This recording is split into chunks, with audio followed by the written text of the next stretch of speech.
Mara's phone buzzed at 11 at night, and Daniel's face changed before he even looked at the screen. He turned it face down on the table, fast, like it burned his fingers. Mara noticed. She always noticed things like that, small movements that most people would miss, because 2 years with someone teaches you to read a room made of just one person. "Who was that?" she asked, keeping her voice light. "Nobody important," Daniel said, and picked up his fork again, even though his plate was already empty. Mara let it go, not because she believed him, but because some nights it is easier to swallow a question than to hear an answer you are not ready for. The next morning, Daniel went for a run before the sun was even properly up. He had not done that in over a year. Mara stood at the kitchen window with her coffee and watched him disappear around the corner of their street, his shoes hitting the pavement in a rhythm that seemed almost urgent, as if he were running towards something instead of away from anything. When he came back, his face was red, his shirt soaked through, and there was a look on him that Mara had never seen directed at their life together. It was the look of a man who had just remembered something he thought he had buried. She told herself she was imagining it. She made him eggs. She kissed his damp forehead and pretended nothing had shifted in the air between them. But something had shifted. Mara could feel it the way you feel a storm coming before the first drop of rain touches your skin, a pressure in the air, a tightness that has no name yet. 3 days later, Daniel trimmed his beard. It should have meant nothing. Men trim their beards. It is an ordinary thing, a Tuesday thing, 10 minutes in front of a bathroom mirror. But Mara had seen an old photograph once, years ago, tucked in a drawer she was not supposed to be looking through, of a younger Daniel with this exact same shape of beard, shorter on the sides, a little rough near the jaw. In the photograph, he had been standing next to a woman with dark hair, and a laugh so wide you could see it even in a still image. Mara had asked about her once. Daniel had said only one word. History. She had not pushed. That was a mistake she would come to understand later, the way you understand a crack in a wall only after the ceiling comes down. The barbecue happened on a Saturday. Their friend Callum was turning 30, and half the neighborhood was crowded into his backyard, plastic cups of lemonade and beer sweating in the heat, someone's terrible playlist looping through a small speaker. Mara was talking to Callum's sister about nothing in particular, about the weather, about a recipe for potato salad, when she felt Daniel go still beside her. She followed his eyes. A woman had just walked through the side gate. Dark hair, a laugh that arrived before she even reached the group, thrown back over her shoulder at something someone behind her had said. Mara did not need anyone to tell her who this was. She knew it in the way your body knows to flinch before your mind has even processed the threat. "Elise," Daniel said, and his voice did something Mara had never heard it do before. It cracked open, just slightly, like a door left unlatched. Elise crossed the yard like she owned the grass under her feet. She hugged Daniel, and it lasted 1 second too long, and when she pulled back she was smiling at him the way people smile at a photograph from a good year of their life. "You look exactly the same," she said. "You don't," Daniel said and laughed. It was a laugh Mara did not recognize. It came from somewhere lower in his chest, somewhere she had never been invited into. She stood there holding her lemonade, feeling suddenly like a guest at her own relationship, watching two people speak a language made entirely of shared history, inside jokes, glances that skipped right over her like she was furniture. "This is Mara," Daniel said finally, remembering she existed. "My girlfriend." "Of course," Elise said, and her eyes moved over Mara quickly, once top to bottom, the way you might glance at a painting in a hallway you are walking past on your way to somewhere else. "It's so nice to meet you." It did not feel nice. It felt like being measured against a ruler nobody had shown her. The rest of the party blurred. Mara smiled when she was supposed to smile. She laughed when the group laughed. But her attention kept snagging on the space between Daniel and Elise, the easy way their shoulders angled toward each other, the private jokes that needed no explanation, The way Elise touched his arm once briefly to make a point, and Daniel did not step back. On the drive home, Mara stared out the window at the streetlights sliding past like a film strip. "You never told me you were still in touch with her," she said. "I'm not," Daniel said. "I mean we weren't, she just moved back. Small world." "How long ago did you two end things?" 8 years, Daniel said, too quickly, like he had the number ready before she even finished asking. Mara turned the number over in her mind. 8 years, and he still knew it down to the exact count. 8 years, and his laugh still remembered how to sound around her. That night, Mara lay awake long after Daniel's breathing slowed into sleep. She stared at the ceiling and thought about the box in the closet, the one she had found once by accident while looking for a spare charger. She had not opened it fully. She had seen just enough. A folded concert ticket, a note in handwriting that was not hers, a small dried flower pressed flat between two pieces of paper like something someone had wanted to keep forever. She had put the lid back on and told herself it was nothing. Old feelings, old paper, things people keep out of habit, not out of longing. Now she was not so sure. The next few days passed in a strange, careful quiet. Daniel seemed lighter somehow, humming under his breath while he made coffee, checking his phone with a small private smile that he quickly wiped away whenever Mara walked into the room. She told herself it was nothing. She told herself a lot of things that week.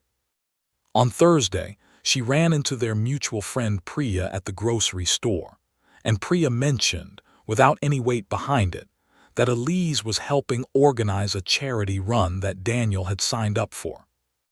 "Didn't he tell you?" Priya asked, tilting her head. "He seemed really excited about it." Mara smiled and said of course he had told her, and then she went home and stood in the kitchen for a long time without turning on the lights, holding a bag of groceries she had forgotten she was still carrying. Daniel came home late that night, cheeks flushed from the cold, keys jingling in his pocket as he stepped through the door with an energy that felt borrowed from somewhere else, somewhere Mara had not been invited. "Good day?" she asked. "Great day," he said, and kissed her cheek and went to shower, humming again, that same tune she could not place. Mara sat on the edge of the bed after he left the room and looked at her own hands like they belonged to someone else. She thought about the box in the closet. She thought about the 8 years he remembered so precisely. She thought about the way his laugh had cracked open at the barbecue like a door swinging wide to let something familiar walk back inside. She did not know yet how deep this would go. She did not know that this was only the beginning, the smallest edge of something much larger waiting underneath the surface of her ordinary life. All she knew, lying there in the dim light of their bedroom, was that something had shifted the moment that phone buzzed at 11 at night, and it was not going to shift back. Outside, the wind picked up, rattling the window in its frame, and Mara pulled the blanket tighter around her shoulders, staring at the closed bathroom door, listening to the sound of water running, and a man humming a tune that belonged to someone else's memory. She did not sleep well that night. She kept dreaming of a box with no lid, and inside it, instead of an old flower, there was a version of herself, folded flat, waiting to be replaced by someone with darker hair and a wider laugh. When she woke, Daniel was already gone for another run. The bed on his side was cold, like he had been up for hours. Mara lay there staring at the ceiling, and for the first time since they had met, she let herself ask the question she had been avoiding. What if she was not the story here? What if she was only the chapter that came after the story had already ended, a placeholder standing in a doorway someone else had once filled completely?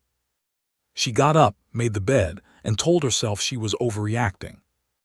But her hands, when she looked down at them, were shaking slightly, and she did not know if it was from the cold morning air or from something else entirely. Something with no name yet, something that had started the night a phone buzzed at 11 o'clock, and a man she loved turned it face down like it burned. The coffee shop on 5th Street had always been Mara's place first. She had found it 2 years ago, back when she and Daniel were still learning each other's edges, back when every small discovery about him felt like unwrapping a gift. She had brought him there on their third date. He had ordered a flat white with 2 sugars, and she had teased him for years about how specific and strange that order was, sweet coffee for a man who otherwise took everything in his life plain and simple. So when she walked in on a rainy Tuesday afternoon and heard the barista call out an order, flat white, 2 sugars, extra hot, to a woman standing at the pickup counter, Mara's whole body went cold before her mind had even caught up. It was Elise. Of course it was Elise.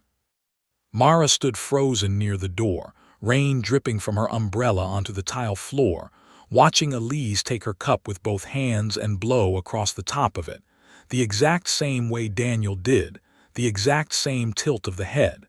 It could have been a coincidence. Coffee orders were not fingerprints. People liked what they liked. But Mara's stomach did not believe in coincidence anymore. She left without ordering anything. That evening she sat across from Daniel at dinner, watching him eat, watching the small, unconscious habits she had once found so charming. The way he salted his food before tasting it. The way he always ate the vegetables first and saved whatever he liked best for last. She had always thought these were simply his habits, born from nowhere, belonging only to him. Now she wondered how many of them had been someone else's first. "Did you used to drink your coffee sweet?" she asked, trying to sound casual, trying to make her voice into something that would not give away the storm underneath it. Daniel looked up, fork halfway to his mouth. "What?" "Flat white, 2 sugars, extra hot. Did that used to be your order before me?" Something passed over his face quick, like a cloud crossing the sun. "I don't remember," he said. "Why does it matter?" "It doesn't," Mara said, and looked back down at her plate, and did not believe her own words even as she said them. That night after Daniel fell asleep, Mara got up quietly and went to the closet. She told herself she was not doing anything wrong. It was her closet too, in a way. Her home. Her life, or the life she thought she had built with him. She found the box exactly where she remembered, tucked behind a stack of old sweaters that never got worn anymore. Her hands trembled as she lifted the lid, and this time she did not stop herself from looking properly. Concert tickets, 2 of them, for a band Mara had never heard Daniel mention. A folded piece of paper with handwriting she now recognized from a card Elise had signed for Callum's birthday months later, loops and slants that matched exactly. A small dried flower, brittle with age, pressed flat between 2 pieces of tissue paper like something someone had wanted to preserve forever, a piece of a day that had once meant everything. And underneath all of it, a photograph. Daniel, younger, laughing, his arm around Elise's shoulders on some beach Mara did not recognize, both of them squinting into a sun that had set on their relationship years before Mara had ever walked into his life. But it was the way he was looking at her in the photograph that made Mara's chest tighten, a look she had spent 2 years trying to earn and had never quite managed to see turned fully toward her. She put the lid back on. Her hands were steady now, in the strange way hands go steady once the worst has already been confirmed, once the fear becomes fact and there is nothing left to brace against. She did not confront him that night. She lay beside him instead, listening to his breathing, wondering how many of the small things she loved about him were actually echoes of someone else, footprints left behind by a woman who had walked away and was now, for whatever reason, walking back. The following week, Priya invited Mara to a small dinner, nothing fancy, just a few friends catching up over pasta and wine. Mara almost said no. She was tired in a way sleep did not fix, but she went anyway, because staying home with her own thoughts had started to feel more exhausting than pretending to be fine in front of other people. Elise was there. Of course she was. It seemed lately that there was no corner of Mara's life left untouched by this woman's presence, as if Elise had simply stepped back into town and slotted herself into every open space in Daniel's world without anyone questioning why. Mara, right, Elise said, settling into the chair across from her with a glass of red wine already in hand. Daniel's girlfriend. Yes, Mara said. It's nice to see you again. You too, Elise said and smiled, and there was nothing cruel in her smile, nothing obviously calculated, which somehow made it worse. It would have been easier if Elise were unkind. Instead, she was warm, funny, easy to talk to, the kind of woman other women wanted to be friends with, and Mara hated how much she found herself liking her despite everything. So how long have you two been together? Elise asked. 2 years, Mara said. 2 years, Elise repeated, something unreadable passing behind her eyes.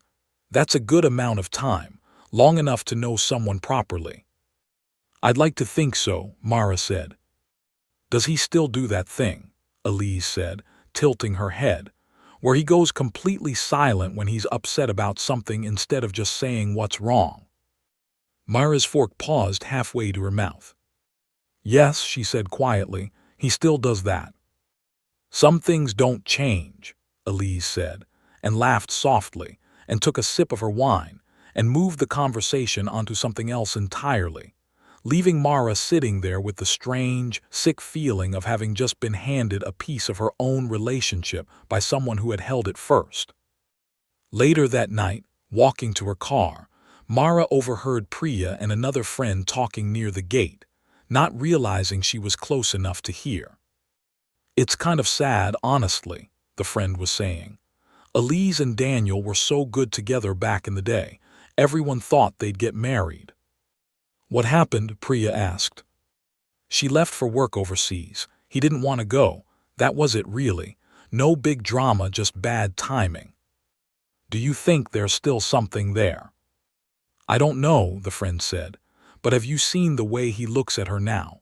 It's like he never actually got over it. He just paused it. Mara stood frozen near her car, keys cold in her hand, the cold night air suddenly feeling much colder than the temperature alone could explain. Paused it. The words rattled around in her skull the entire drive home.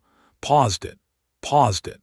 Like their whole relationship had simply been a long intermission in a story that was always going to return to its original two main characters eventually, with Mara cast in a role she had never actually auditioned for, a placeholder, a stand-in, someone filling a chair until the real actor came back to claim her seat.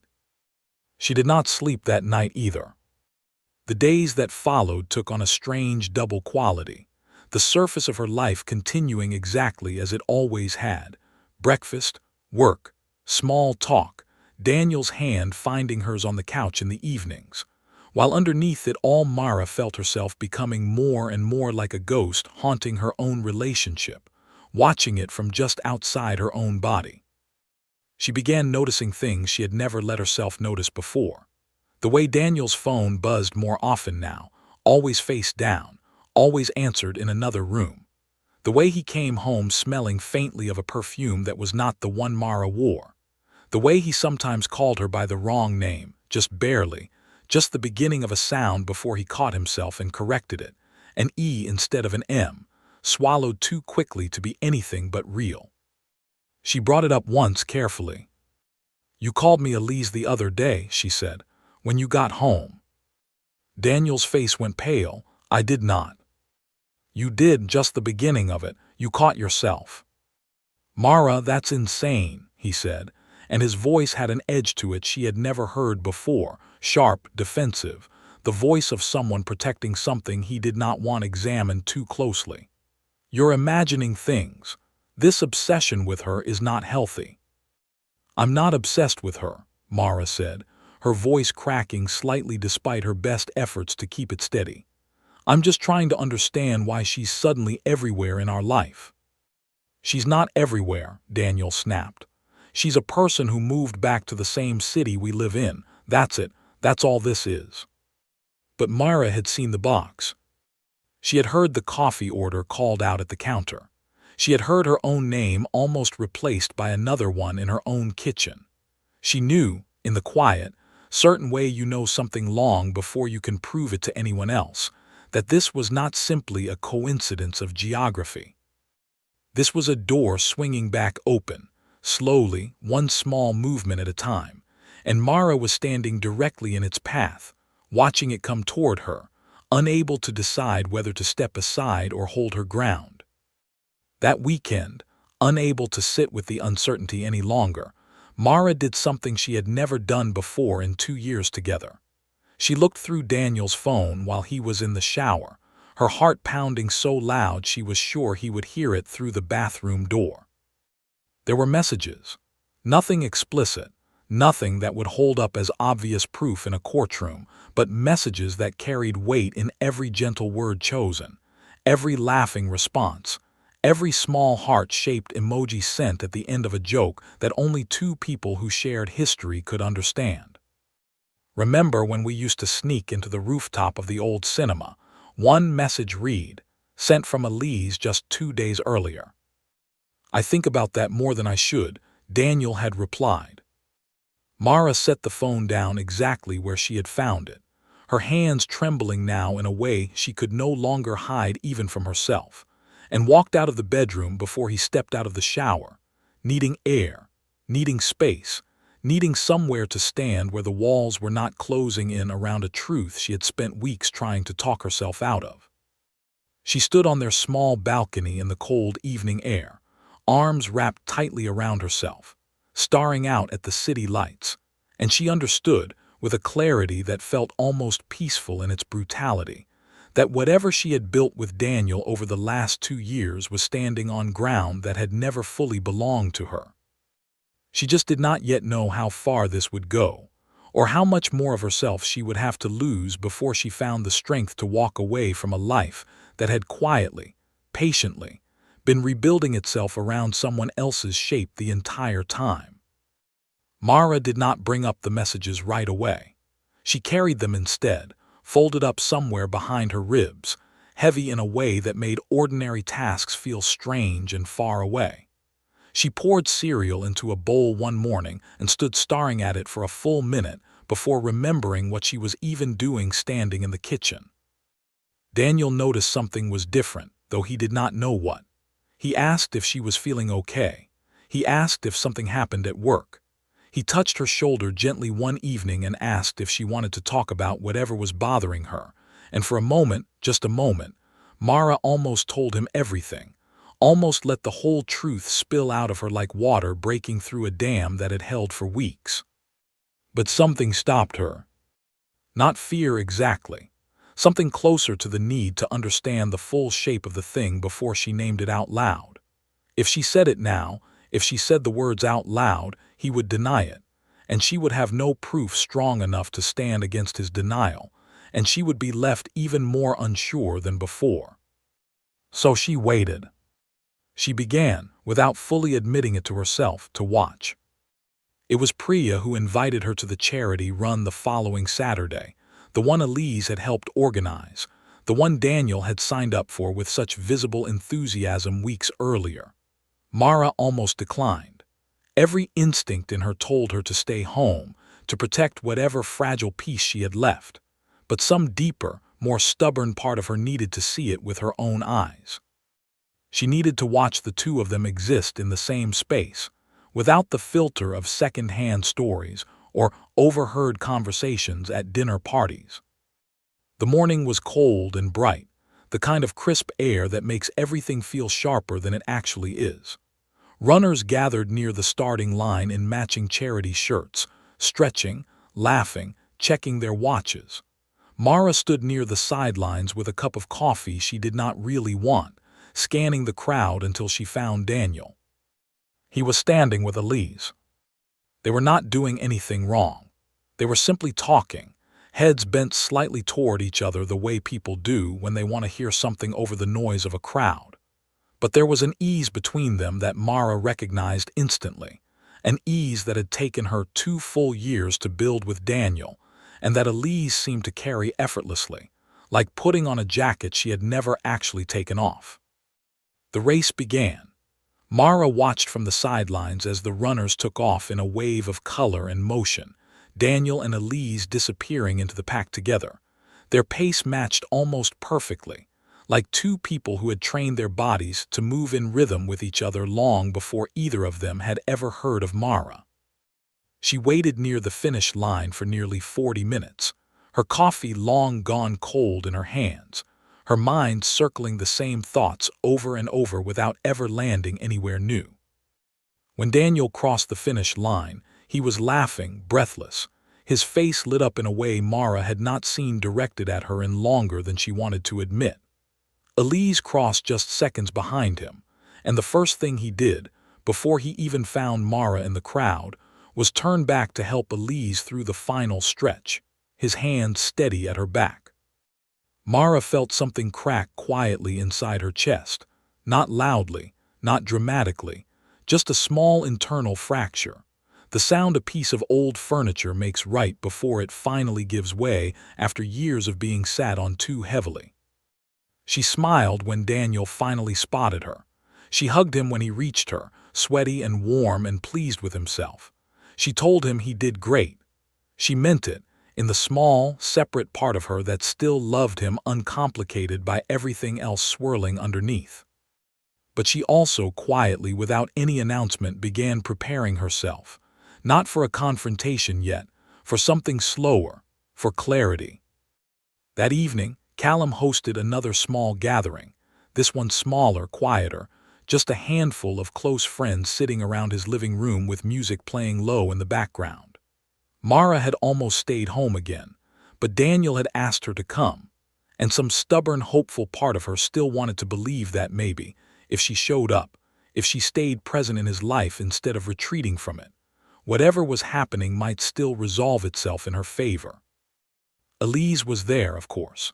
She always seemed to be there now, woven into the fabric of Daniel's social world so completely that Mara sometimes wondered if there had ever been a version of these friendships that did not include her. The evening moved along easily enough. Wine poured, old stories told, laughter rising and falling in comfortable waves.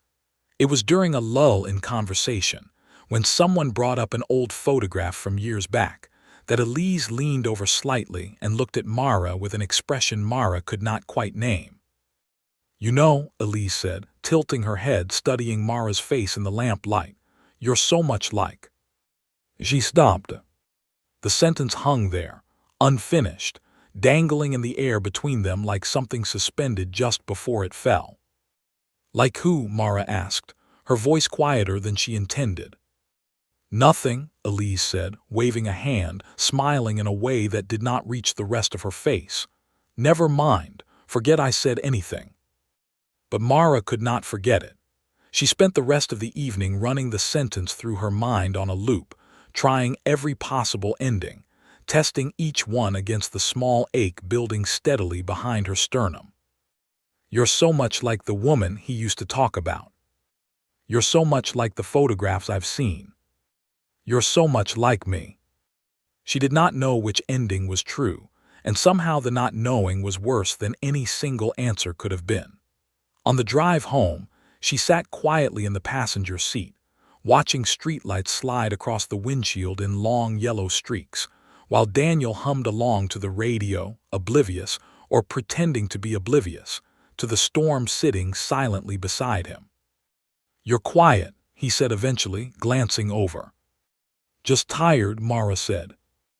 "Elise cut herself off earlier," Daniel said, surprising her by bringing it up first. What was she going to say?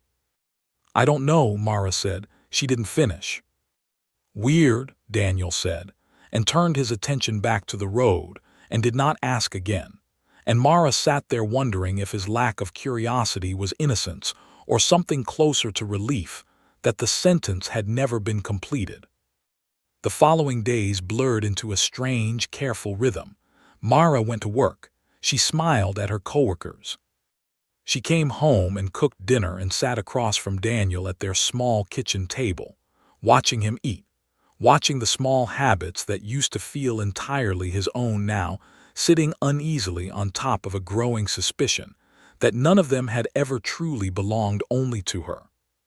She started keeping a small private list in her mind, not written down anywhere, too afraid that writing it down would make it too real too fast.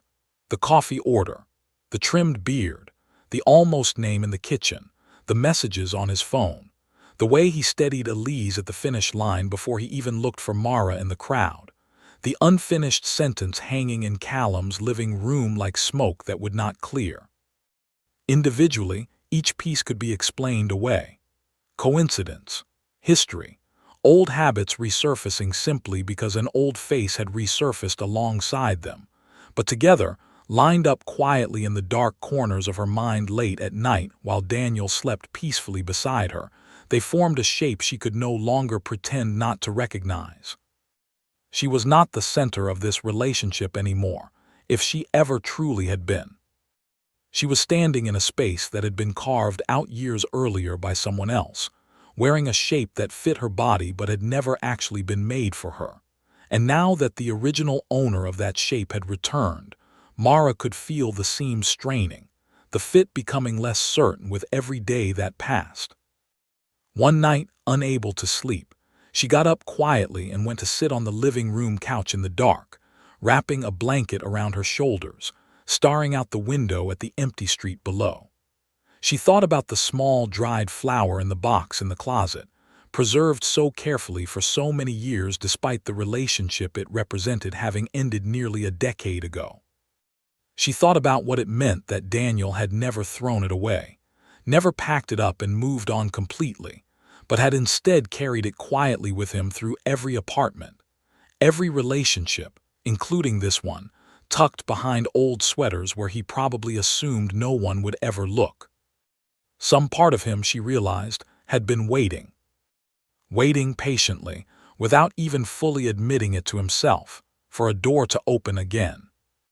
And now that it had, Mara was beginning to understand that she was not watching a betrayal unfold so much as she was watching a story quietly return to its original shape. A story she had accidentally wandered into the middle of years ago, believing herself to be the main character, when in truth she had only ever been an intermission. The thought settled over her like the cold night air outside the window, uncomfortable, unwelcome, but undeniable. She did not cry. She had expected, somewhere in the back of her mind, that this realization would arrive with tears, with dramatic weeping, with some visible collapse. Instead, it arrived quietly, almost peacefully, the way truth sometimes does when you have spent long enough circling it in the dark. She sat there until the sky outside began to lighten slightly at the edges, the first gray hints of morning creeping over the rooftops across the street. And when Daniel finally woke and found her there, blankets still wrapped around her shoulders, eyes tired but clear, he asked if everything was all right.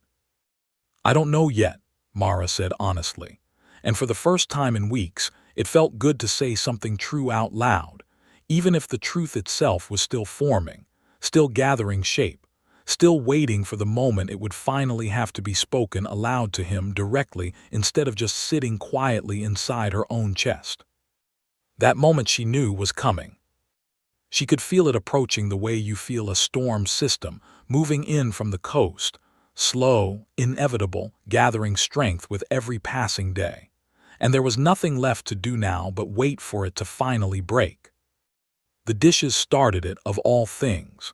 A stack of them, left in the sink for 2 days, nothing that should have mattered in the grand shape of a life. But Mara found herself standing over the sink on a Wednesday evening, staring at a crusted plate, and something inside her simply refused to hold any more. "You said you'd do these yesterday," she said, not turning around. "I forgot," Daniel said, not looking up from his phone. "I'll do them now if it's such a big deal." "It's not about the dishes," Mara said. "Then what is it about?" Daniel asked, finally setting the phone down, an edge already creeping into his voice, the tired edge of a man who could sense a larger conversation circling closer even if he could not yet name it. Mara turned around. She had not planned to say anything that night. She had told herself she would wait, gather more certainty, choose a calmer moment. But something in her had run out of patience for waiting, and the words arrived before she had fully decided to release them. "Would you have stayed with her," Mara said, "if she hadn't left for work overseas?" The kitchen went very still. "What kind of question is that?" Daniel said quietly. "A simple one," Mara said. "Would you have?" "That was years ago," Daniel said. "Why are we talking about this right now over dishes?" "Because I keep finding pieces of her everywhere in our life," Mara said, her voice rising slightly despite her efforts to keep it level. "In your coffee order, in your beard, in the box you still keep in the closet with her handwriting in it, in the way you look at her like she's a photograph you've been waiting to step back into." Daniel's face changed, the color draining from it slightly, replaced by something tighter, more defensive. "You went through my things." "That's what you're focused on right now," Mara said, disbelief cracking through her voice. "Not the fact that you still have a dried flower from a relationship that ended 8 years ago, but the fact that I found it." "It's not what you think," Daniel said. "Then tell me what it is," Mara said. "Because from where I'm standing, it looks exactly like what I think it is." Daniel ran a hand through his hair, packing a few steps away from her, then back again, the kitchen suddenly feeling far too small to contain whatever was building between them. "Elise and I had history. I never said we didn't, but that doesn't mean anything is happening now." "Doesn't it?" Mara said. "You called me by her name in this kitchen weeks ago." "That was a mistake," Daniel said. "People misspeak. It doesn't mean what you're turning it into." "And the messages on your phone," Mara said, and watched his face go completely still, all the color draining out of it at once, like a light switching off behind his eyes. "You read my messages," he said, his voice low now, dangerously quiet. "I saw enough," Mara said. "That's an invasion of privacy," Daniel said. And for a moment the conversation nearly tipped sideways into an argument about trust and boundaries that had nothing to do with the actual wound sitting, exposed between them. "Don't," Mara said, cutting through it. "Don't turn this around on me. I am not the one sending messages to an ex about sneaking onto rooftops together. I am not the one who kept a flower from a relationship that supposedly ended a decade ago. I am not the one whose entire face lit up at a finish line for someone who was not his girlfriend."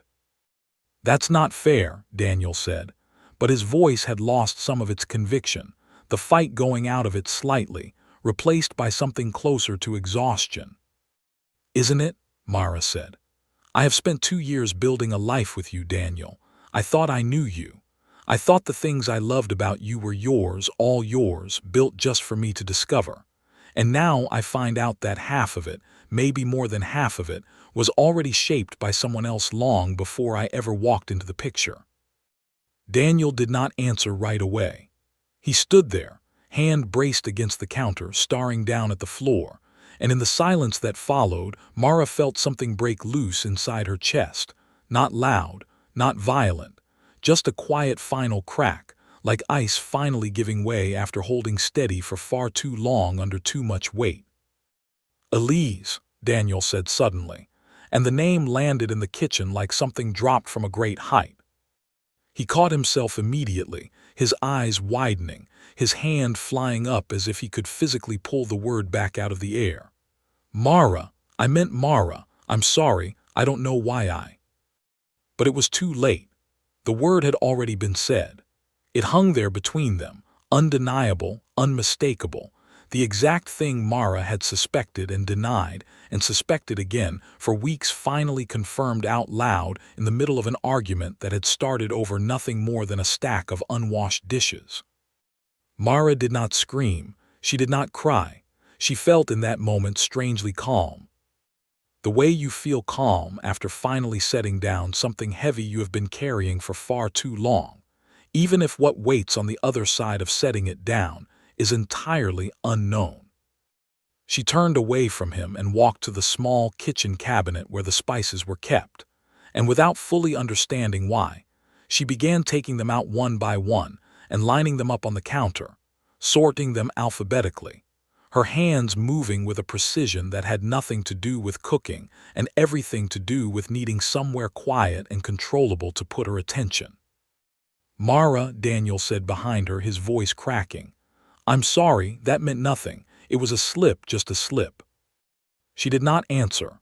She moved the cumin next to the cinnamon, the basil beside the bay leaves, each small jar clicking softly against the counter as she set it down.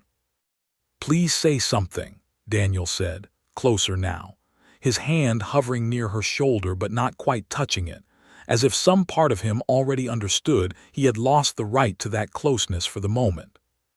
"I don't know what to say yet," Mara said quietly, still arranging the jars, still not turning around. "It's not what you think," Daniel said again, the same words he had used minutes earlier, as if repetition alone could make them true. "You keep saying that," Mara said, finally turning to face him, her eyes dry but her voice steady in a way that seemed to unsettle him more than tears would have. "But you never actually tell me what it is instead."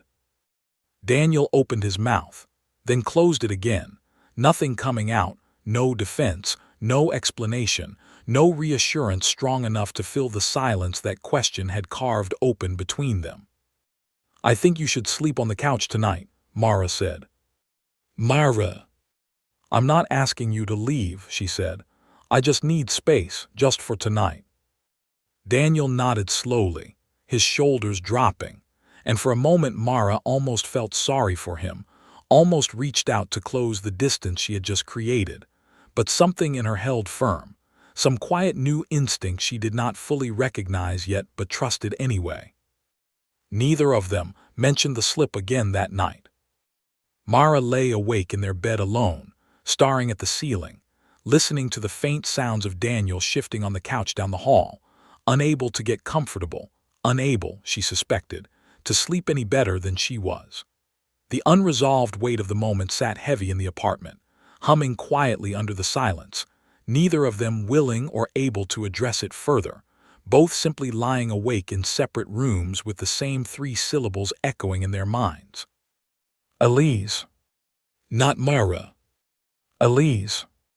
In the morning, they moved around each other carefully, politely, like 2 strangers sharing an elevator, careful not to bump shoulders, careful not to make eye contact for too long. Daniel made coffee. He made it exactly the way Mara liked it, extra milk, no sugar, and set it down in front of her without a word, a small gesture of apology that neither of them acknowledged out loud. Mara drank the coffee in silence, watching him move around the kitchen, and for the first time since this had all started, she let herself think clearly about what came next instead of simply reacting to whatever new piece of evidence presented itself. She thought about the 2 years behind her, the small joys, real ones, moments that had felt entirely true at the time, laughter shared over bad movies, quiet Sunday mornings, the steady comfort of building a life alongside someone she trusted. None of that disappeared simply because a shadow had walked back into the picture. But none of it felt entirely hers anymore either, not in the way it once had. She thought about the box in the closet, still sitting there behind the old sweaters, waiting. She thought about the unfinished sentence in Callum's living room, still hanging in the air somewhere, never completed, never needing to be. She thought about the finish line, about Daniel's hand at Elise's back before he had even looked for Mara in the crowd.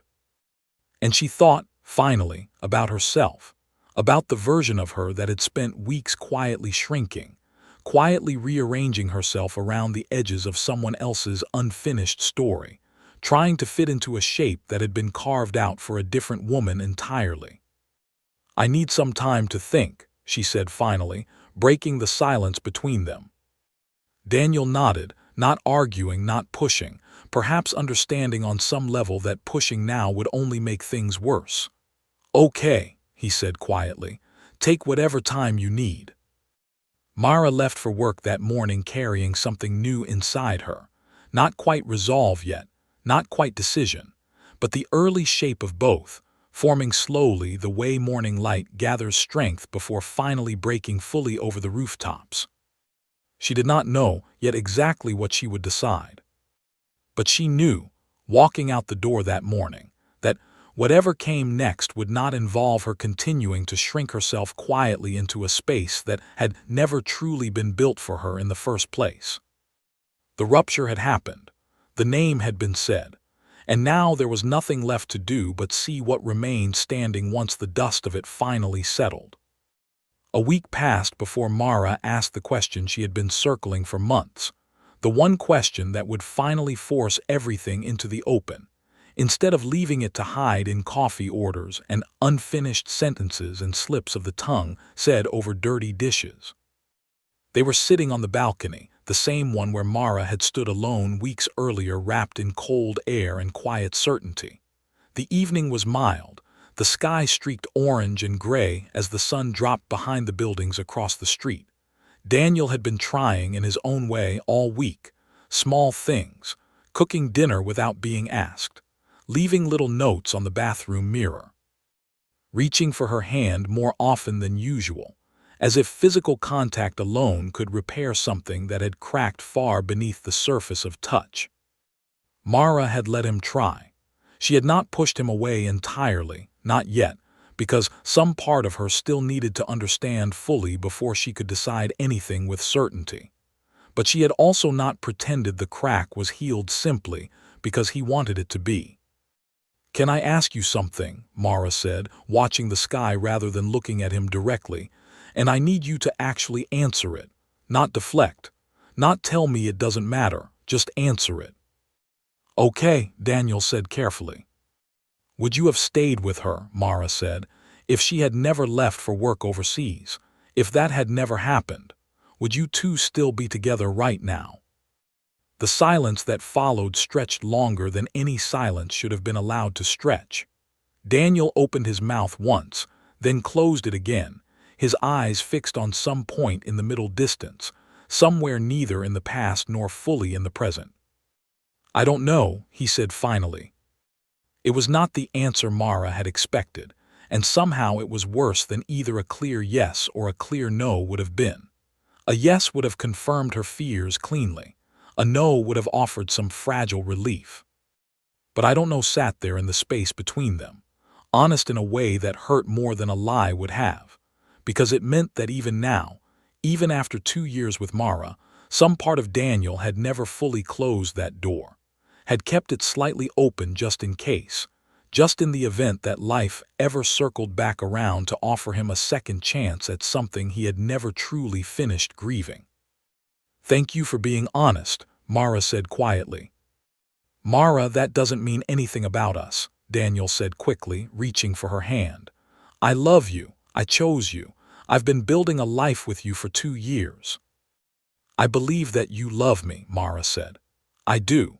But loving someone and being fully present with them are not always the same thing. And I don't think you've been fully here, Daniel. I don't think you have been for a while now. Maybe not even before Elise came back. Maybe you've just been quietly waiting this whole time, without even admitting it to yourself, for a door you never actually finished closing." Daniel's eyes filled, and for a moment Mara almost softened, almost let the familiar pull of 2 years together talk her out of what she now understood with complete clarity needed to happen. But she did not soften. "I spent months," she said, "trying to become someone who fit better into the space you had already carved out. I started drinking my coffee differently without even realizing I was doing it, just because it reminded me a little of hers. I started laughing louder at your jokes, hoping it would sound the way her laugh used to sound at that barbecue. I have spent months auditioning, Daniel, for a role that was already cast before I ever walked onto the stage." "That's not true," Daniel said. But his voice lacked conviction, and they both seemed to hear it lacking at the same moment. "It is true," Mara said. "And the saddest part is, I don't think you even meant for it to happen. I don't think you set out to make me feel like a replacement. I think you just never fully let go, and I think some part of you has been waiting this whole time for a second chance you didn't even know you wanted until she walked back through Callum's gate at that barbecue." Daniel said nothing. There was nothing left for him to say that would not simply confirm what Mara had already understood. She stood up from the balcony chair, the evening air cool against her arms, and looked at him for a long moment, memorizing in some strange way the face she had loved for 2 years, the face that had once felt entirely hers to hold and was now, She understood clearly, something she needed to release. "I'm going to stay with Priya for a while," she said. "I think it's best if I move my things out slowly this week, whenever works."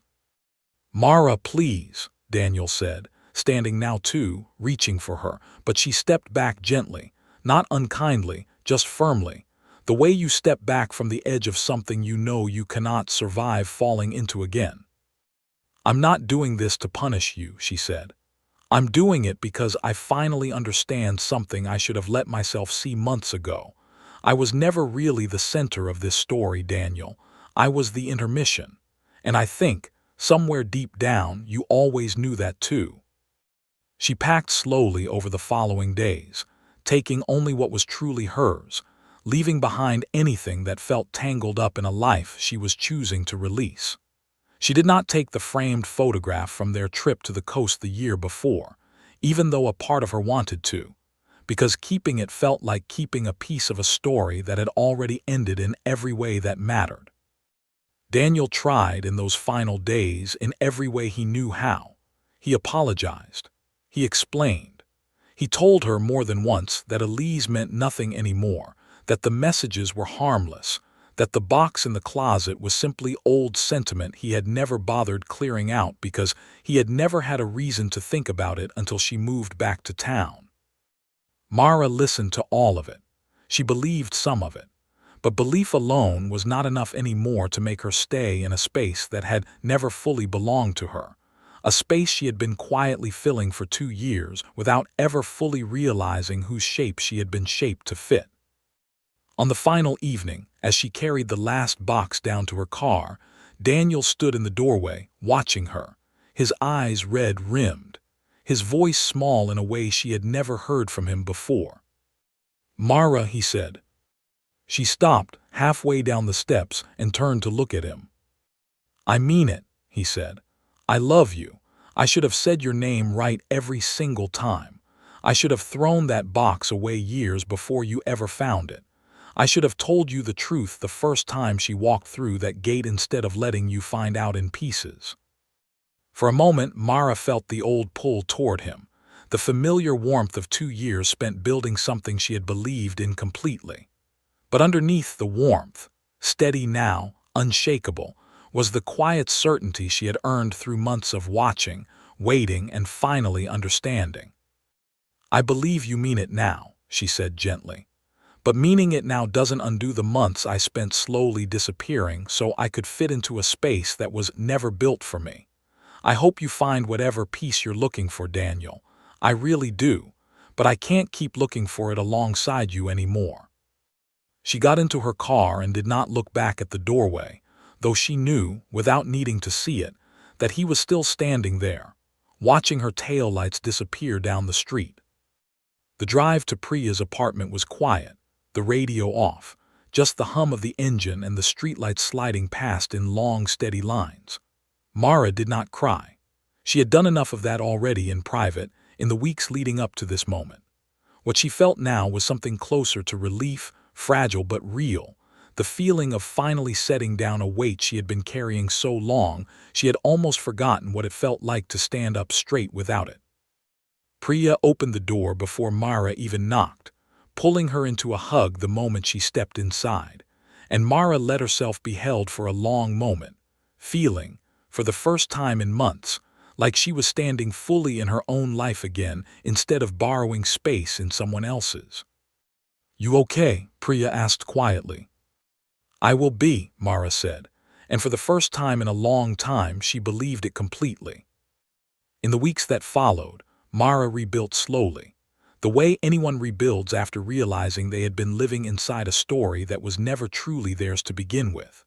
She found a small apartment of her own, chose her own coffee order without thinking of anyone else's memory attached to it, laughed loudly at jokes simply because they were funny, not because she was performing a version of joy borrowed from someone she had never met but had somehow spent months trying to become. She heard, through mutual friends, months later, that Daniel and Elise had eventually found their way back to each other, quietly, without fanfare, the story finally closing the loop it had always seemed destined to close. Mara felt, upon hearing the news, not heartbreak, but a strange, clean kind of clarity. It confirmed what she had already understood standing on that balcony months earlier. She had never been the center of that particular story. She had simply been standing in it for a while, filling a space shaped by someone else, until the real shape finally returned to claim it.